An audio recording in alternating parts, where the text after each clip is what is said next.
नमस्कार, मी सारिका साळुंखे. नवराष्ट्रामध्ये आपल्या सगळ्यांचं स्वागत आहे. खरं तर सर्वच प्रेक्षकांना नवरात्र उत्सवाच्या खूप खूप शुभेच्छा. नवरात्र उत्सवाच्या पार्श्वभूमीवरती आम्ही नवदुर्गा या सत्राअंतर्गत क्रीडाधिकारी मिनल पालांडे यांची निवड केलेली आहे. आज आपल्यासोबत त्या जोडलेल्या देखील आहेत. पालांडे मॅडम, तुमचं नवदुर्गामध्ये मनापासून स्वागत आहे आणि खूप खूप अभिनंदन देखील आहे. मॅडम, काय सांगाल, एक महिला, सर्वसामान्य घराण्यातील महिला ते क्रीडाधिकारीपर्यंतचा प्रवास हा कसा होता? माझं पूर्वाश्रमीचं नाव मिनल सावंत आणि आत्ताचं मिनल पालांडे. मी 10वीपासून कबड्डी खेळायला सुरुवात केली आणि 11वीमध्ये माझं जेव्हा ठाणा कॉलेजला ॲडमिशन करायची वेळ आली तेव्हा माझ्याकडे काही सर्टिफिकेट नव्हतं आणि त्यावेळेला मग खेळाची गरज, एक शाळेतल्या इंटरस्कूलचं सर्टिफिकेटवरती मला ॲडमिशन मिळालं आणि त्याच्याकडनं माझी सुरुवात झाली. मी होतकरू मित्रमंडळामध्ये ॲडमिशन घेतलं कारण कबड्डी म्हटल्यानंतर सरावाची खूप आवश्यकता होती आणि असं करता करता ज्या वर्षी खेळायला झाली त्याच वर्षी माझं राष्ट्रीय स्पर्धेत सिलेक्शन झालं आणि एका स्पर्धेला जेव्हा मी गेले तेव्हा मला क्लबवाल्यांनी बाहेर ठेवून दिलेलं आणि तेव्हा माझे आईवडील बघायला आले होते. त्या रात्री मला झोप लागली नाही की माझे आईवडील आले असताना मला संघाच्या बाहेर ठेवलेलं. त्यावेळेला मी जिद्द पकडली की नाही, यापुढे आपण कधी संघाच्या बाहेर बसायचं नाही, म्हणजे राखीव खेळाडू म्हणून आपलं नाव येता कामा नये. तर कुठेतरी सगळ्यांनी मिनल सावंत हे नाव प्रत्येकाच्या तोंडात पाहिजे असा आपण खेळ करायचा आणि तेव्हापासून मी जिद्दीने प्रॅक्टिसला लागले आणि कंटिन्यू महाराष्ट्र संघात 7 वर्ष बसले. 8व्या वर्षी मला छत्रपती पुरस्कार मिळाला, परंतु नोकरी नव्हती आणि तेव्हापासून माझ्याकडे जिद्द खूप होती की नाही, नोकरी मिळाली पाहिजे, पण ती पण ठाणे महानगरपालिकेत. मी दिघे साहेबांकडे गेले, दिघे साहेबांकडे विनवण्या केल्या. दिघे साहेबांनी माझी विनवणी मान्य केली. एक राष्ट्रीय खेळाडू असताना नोकरी नाही, दिघे साहेबांच्या रूपाने एक देव म्हणूनच मला ते तिथे लाभले. मला एंट्री करून दिली. मला नंतर कालांतराने दिघे साहेबांचं म्हणजे दिघे साहेब गेले आपल्या हातून, पण मनामधून नव्हते गेले. त्यांचा आशीर्वाद होता आणि त्यांच्या आशीर्वादाने आणि CM साहेबांच्या आणि सर्व पदाधिकाऱ्यांच्या आशीर्वादाने मला आता आज मी एक क्लास 1 उपायुक्त म्हणून कार्यरत आहे.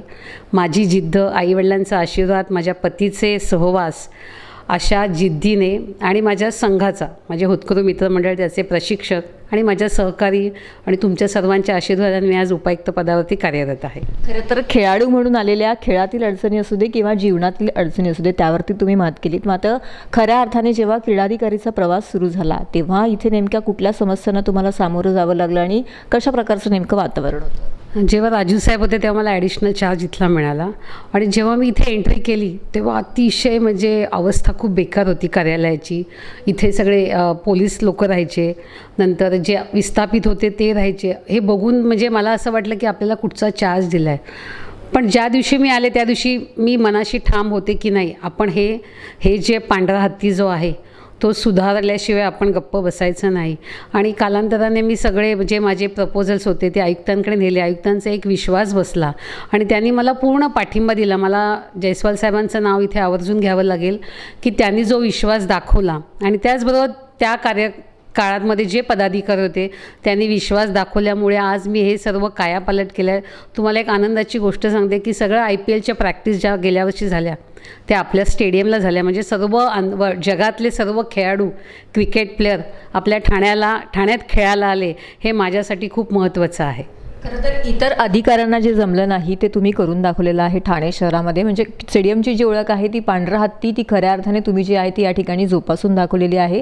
त्याबद्दल तुमचं मनापासून कौतुक. मात्र असं असलं तरी या स्टेडियमबाबत आणखीन भविष्यामध्ये तुम्हाला कुठली सुधारणा करायची आहे, त्यासाठी कसे प्रयत्न करणार? आता आपले सर्वांचे लाडके मुख्यमंत्री आहेत, त्यांचा आम्ही पाठपुरावा करत आहोत. त्यांनी आता गेल्या वर्षीच आपल्याला फ्लडलाईटसाठी बजेट दिलेलं आहे आणि इतर काही जी नूतनीकरणाच्या बाबी आहेत त्यांच्यासाठी दिलं आहे.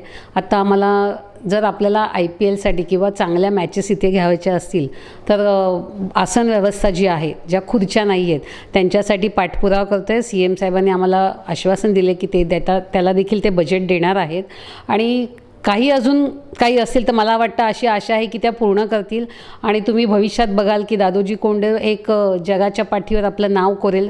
त्यामुळेच आपले ठाणे महापालिकेचं देखील नाव जगभर जाणार आहे. तुम्ही आता BCCIच्या रजिस्ट्रेशनवरती जाल तर ठाणे महापालिकेचं दादोजी कोंडदेव हे आवर्जून दिसतं. त्याचाच मला खूप अभिमान आहे की जिथे रणजी मिळत नव्हत्या आता तर पुढचा सीझन पूर्ण रणजी मॅचेस आहेत. BCCIच्या वुमेन्सच्या मॅचेस दिलेल्या आहेत आणि इथे ठाणेकरांना अनेक चांगला म्हणजे खेळ बघायला मिळणार आहे ह्याच्यातच मला खूप आनंद आहे. खरं तर जिद्द मनाशी होती स्वप्न पूर्ण करण्याची, मात्र ही स्वप्न पूर्ण करण्याची जी ताकद आहे ती तुम्हाला कुठून मिळाली आणि याचं श्रेय कुणाला द्या?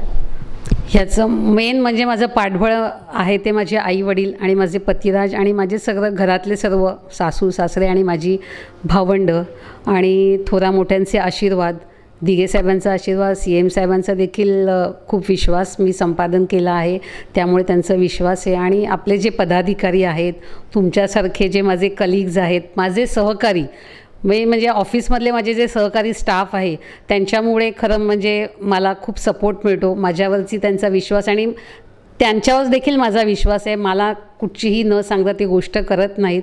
आणि प्रशासनाचे प्रमुख आहेत, त्यांचा विश्वासन संपादन करण्याचा मी जास्तीत जास्त प्रयत्न करते.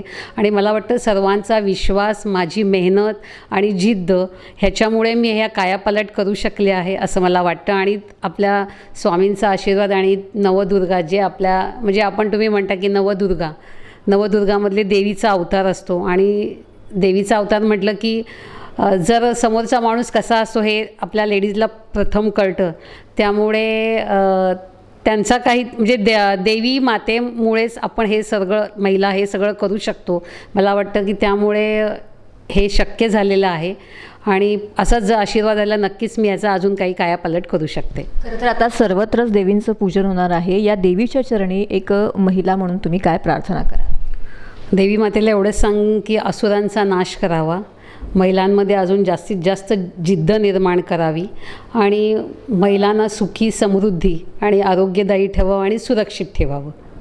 खरं तर एक सर्वसामान्य घरातील खेळाडू ते क्रीडाधिकारीपर्यंतचा जो मॅडमचा प्रवास होता तो आपण ऐकून घेतला. मात्र या प्रवासामध्ये जे अडथळे आले त्या अडथळ्यांवरती मॅडमनी मात केली. त्याचबरोबर देवीच्या चरणी त्यांनी महत्त्वाची प्रार्थना देखील केली आहे, ती म्हणजे आसुरांचा नाश कर. एकंदरच जर का आपल्याला प्रवास पूर्ण करायचा असेल तर येणाऱ्या अडथळ्यांवरती मात करत आसुरांचा नाश करणं देखील तितकंच महत्त्वाचं असल्याचं त्यांनी म्हटलेलं आहे. नवराष्ट्राच्या या पुढील भागामध्ये असंच एक आगळं वेगळं व्यक्तिमत्व घेऊन आम्ही तुमच्या भेटीस येऊ. तोपर्यंत नमस्कार. कॅमेरामॅन सय्यदसह सारिका साळुंखे, नवराष्ट्र, ठाणे.